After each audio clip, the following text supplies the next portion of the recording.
So I'm Anna, 17 years old. I'm Ukrainian and I've moved to London 2 years ago. Now I'm studying in Kingsdale School and yeah, that's it.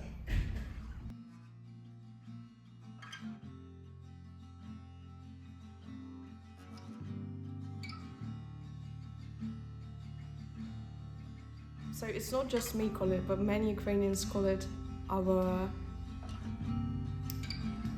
old life. So sort of when they move to another country, or even if they stay in Ukraine, from the day the war started, it just began a new life, and you don't really feel like you anymore.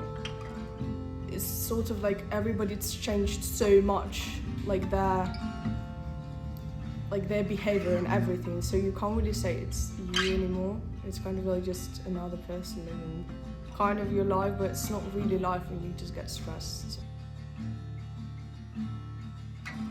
Spending time with my family, with my friends, especially like now all of my close friends, they live like in other countries, thousands of kilometers from here. And before, me and my best friend were going to the same school. Then she was living like 20 minutes from me, and I like any time that I was bored, I could be like, okay, let's go for some walk. And I don't know, I just appreciated like walking on the streets without being like, oh, is there an air alarm or there is not, and stuff like that. And you just feel like in your plate because you know everything, you know the culture, you know mentality, you know everything, and that's like part of you. I really appreciate like the moments where I can just relax.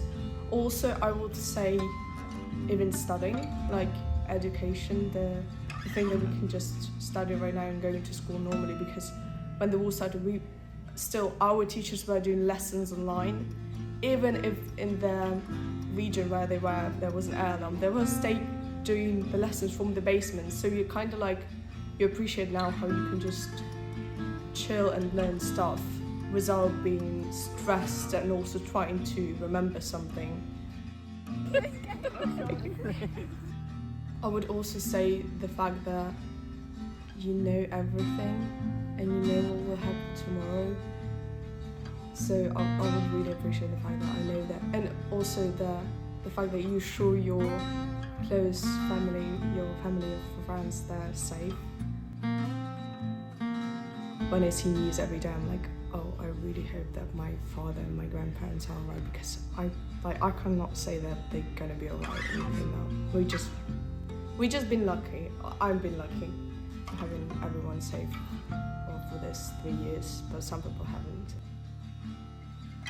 Hearing every time somebody is calling my mom from Ukraine, I'm like, is everyone okay? And sometimes they are, sometimes some people die, and just sad. But yeah, it's war, so it's kind of like you just need to understand that war is always war. Happy birthday to you! Happy birthday to you! Happy birthday dear Anna! Happy birthday to you! Ready? Woo! Yeah!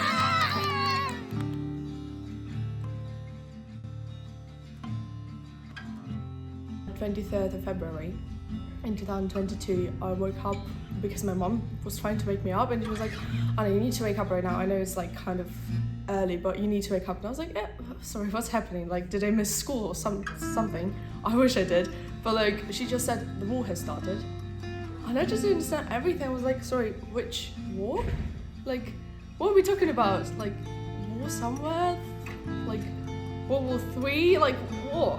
And then she was like, there's a missile attack from Russian side on Kiev and different cities of Ukraine. And I was like, oh, well, shit, this is really bad.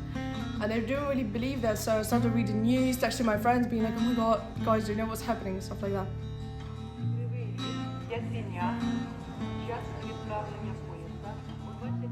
So we spent that time Thursday in Kiev, and I remember we were from the afternoon till the evening, we were sitting in the basement. There was kind of a shelter, but it's just a basement though. And one of my best friends came with her family because their basement was just closed. So we stayed there And on next day we went to West Ukraine because we were really scared that Russian army would occupy Kiev.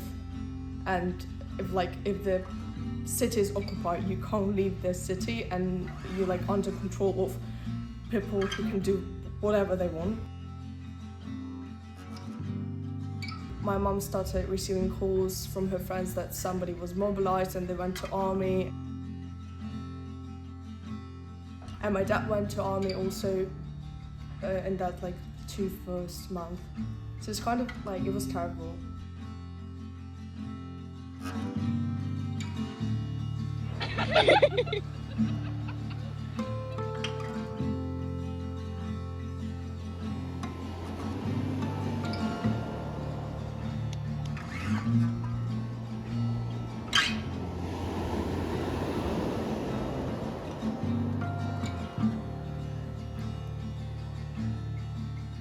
It's kind of like I can't really plan stuff now because, well, before the war started, I had like planned life, you know, like I finished school, I go to uni, then I will probably find some work, but I was, well, maybe I will move to another country, maybe I don't, just because like I don't want to and stuff like that. So you had choices.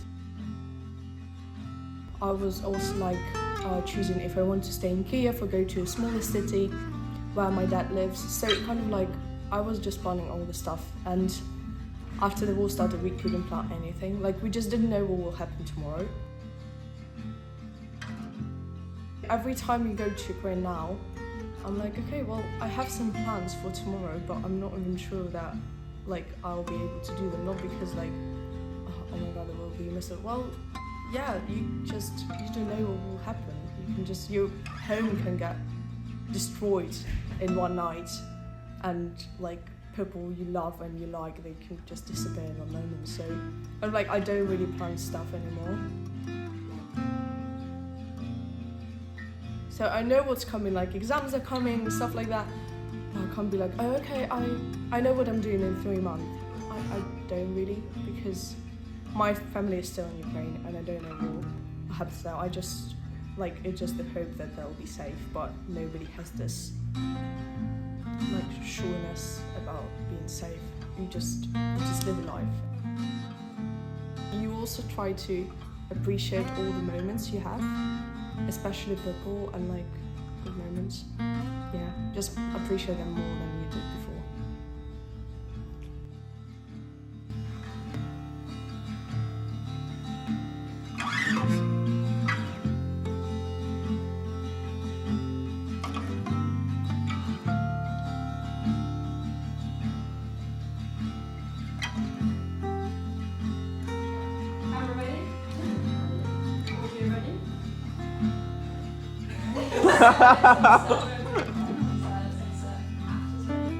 Ja.